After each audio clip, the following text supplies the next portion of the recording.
একসময় জন D Rockefeller নাম শুনলেই সবাই কেঁপে উঠত। তিনি শুধু বিশ্বের প্রথম বিলিনিয়রেই নন, বরং ইতিহাসের ধনী ব্যক্তিদের মধ্যে অন্যতম।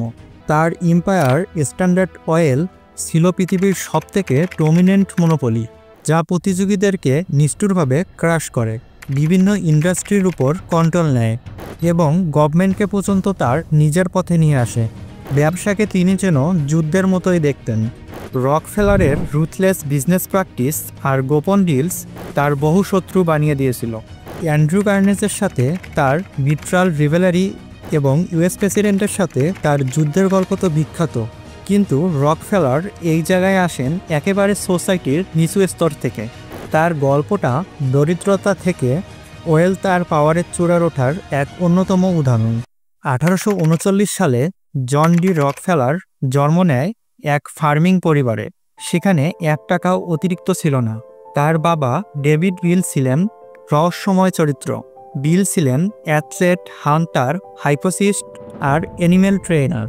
তার বাবা বিল ছিলেন মূলত একজন কন আর্টিস্ট। তিনি সপ্তাহের পর সপ্তাহ, কখনো মাসের পর মাস টাউন থেকে উধাও থাকতেন আর ফিরে আসতেন লাক্সারিয়াস ক্যারিজের সাথে। কিন্তু জনের কাছে এটা খুবই কনফিউজিং ছিল, কারণ তাদের ফ্যামিলি ছিল একেবারে দরিদ্র।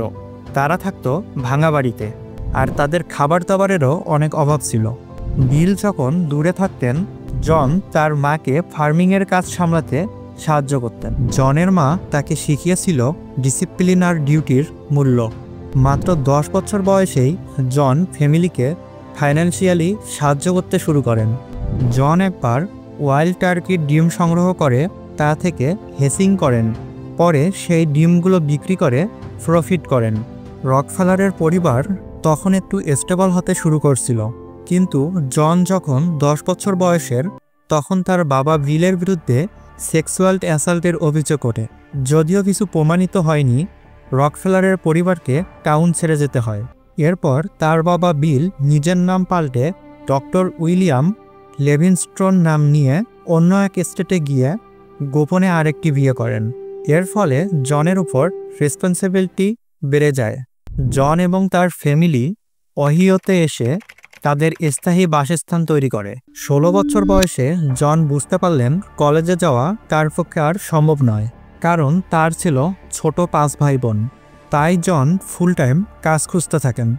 জন সেখানকার বড় বড় বিজনেসের লিস্ট বানিয়ে সব জায়গায় জবের ইন্টারভিউ দেয়, কিন্তু সবাই হাসতেন যখন জানতেন যে তিনি মাত্র 16 বছর বয়সের।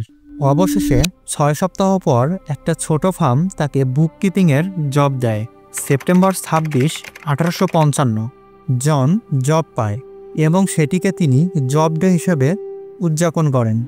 এই জব তাকে শেখায় বিজনেসের ভিতরের কাজকর্ম, সাপ্লায়ার্সের সাথে ডিল করা। জন এই জবের ফার্স্ট পেমেন্ট পান মাত্র $50। এরপর তাকে $300 ইয়ারলি স্যালারি দেওয়া হয়। এটা ছিল জনের ফ্যামিলির জন্য বড় কিছু। তবে সেই ফার্মটি আর্থিক সমস্যায় পড়ে এবং জন বুঝতে পারে যে এই বিজনেসটি বন্ধ হয়ে যেতে পারে। কিন্তু এতদিনে জন কনফিডেন্ট হয়ে ওঠেন। তিনি নিজেই বিজনেস শুরু করার চিন্তা করেন। জন তার প্রথম জবে মরিস ক্লার্ক নামের একজনের সাথে পরিচিত হন, যিনি ছিলেন একজন 24 বছর বয়সী কেমিস্ট। মরিস একদিন জনকে প্রডিউস বিজনেস শুরু করার প্রস্তাব দেন। তারপর জন এবং মরিস মিলে ক্লার্ক অ্যান্ড রকফেলার নামে একটি কোম্পানি তৈরি করেন এবং গ্রাইন, ফিশ, মিট ইত্যাদি বেচাকেনা করতে থাকেন। শুরুতে তাদেরকে অনেক কষ্ট করতে হয়। জন এবং মরিস রাস্তায় ঘুরে ঘুরে কাস্টমার খুঁজতেন, কিন্তু তাদের বিজনেসের মালিকানা নিজের, এটা ভেবেই তারা প্রাইড ফিল করত। জন তখনও শাই ও কোয়াইট ছিলেন, কিন্তু তার ব্যবসায়িক দক্ষতা এবং ম্যাচুরিটির জন্য সবাই তাকে মিস্টার রকফেলার বলে ডাকতেন। তাদের সবথেকে বড় সমস্যা ছিল ক্যাপিটালের অভাব, কিন্তু তারা স্মার্টভাবে এটাকে হ্যান্ডেল করেন। তারা ব্যাংক থেকে লোন পেতে সফল হন। আমেরিকায় যখন সিভিল ওয়ার শুরু হয়, তাদের বিজনেস আরও বড় হতে থাকে। ওয়ারের কারণে ফুডের প্রাইস বেড়ে যায়। তাদের বিজনেস রাতারাতি 4 গুণ হয়ে যায়। 1862 সালে জন এবং ক্লার্ক মিলে $17,000 প্রফিট করেন, যা আজকের দিনে প্রায় $5 লাখ সমান। এই প্রফিটের পর জন বুঝতে পারেন যে এই সময়ে অয়েল ইন্ডাস্ট্রিতে বিশাল প্রফিটের সম্ভাবনা আছে। তখন ক্রুড অয়েল থেকে কেরোসিন তৈরি হচ্ছিল, যা ঘরে আলো জ্বালানোর প্রধান উপায় ছিল। জন স্যামুয়েল অ্যান্ড্রুস নামে একজন অয়েল রিফাইনারের সাথে কাজ শুরু করেন। জন এবং ক্লার্ক অ্যান্ড্রুকে $4,000 লোন দেন রিফাইনি সেট করার জন্য। ধীরে ধীরে অয়েল বিজনেস তাদের প্রধান ফোকাস হয়ে ওঠে। জন বুঝতে পারেন রিফাইনিং অয়েলে এখন কম্পিটিটরকে ক্রাশ করতে হলে তাদের সব কিছুকে নিজেদেরকেই নিয়ন্ত্রণ করতে হবে। জনের ভাবনাগুলো তখন আর শুধুমাত্র অয়েল রিফাইনিংয়ে সীমাবদ্ধ থাকলো না, তিনি নিজের এম্পায়ার তৈরি করার দিকে নজর দিলেন।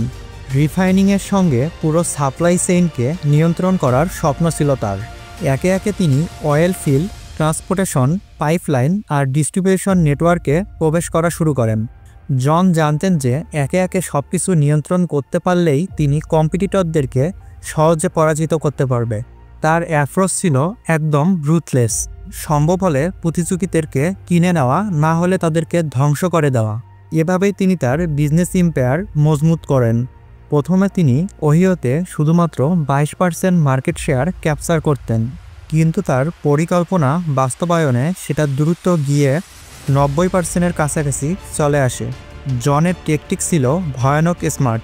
রিফাইনিংয়ের দখল পাওয়ার পর তিনি পাইপলাইন তৈরির দিকে মনোনিবেশ করেন। একে একে তিনি নিজের পাইপলাইন নেটওয়ার্ক বানিয়ে ফেলেন, যাতে অয়েল ট্রান্সপোর্টেশন আর রিফাইনিংয়ের খরচ কমানো যায়, যাতে তার কম্পিটিটর সহজেই তাদের প্রোডাক্ট পৌঁছাইতে না পারে। এটা ছিল শুধু শুরুর পর্ব, কিন্তু জনের মানসিকতা এমন ছিল যে সব কিছু তার নিজের হাতে থাকা উচিত। তাই তিনি যে কোনো বিজনেস ডিলে অযথা অ্যাকুইজিশন টানার চেষ্টা করতেন। তার ফলে কয়েক বছরের মধ্যে স্ট্যান্ডার্ড অয়েল পুরো যুক্তরাষ্ট্রে ছড়িয়ে পড়ে। জনের এমন এক অভিজ্ঞতা তৈরি হয়েছিল যে একজন বিজনেসম্যান হিসেবে তাকে কখনোই থামানো সম্ভব হবে না।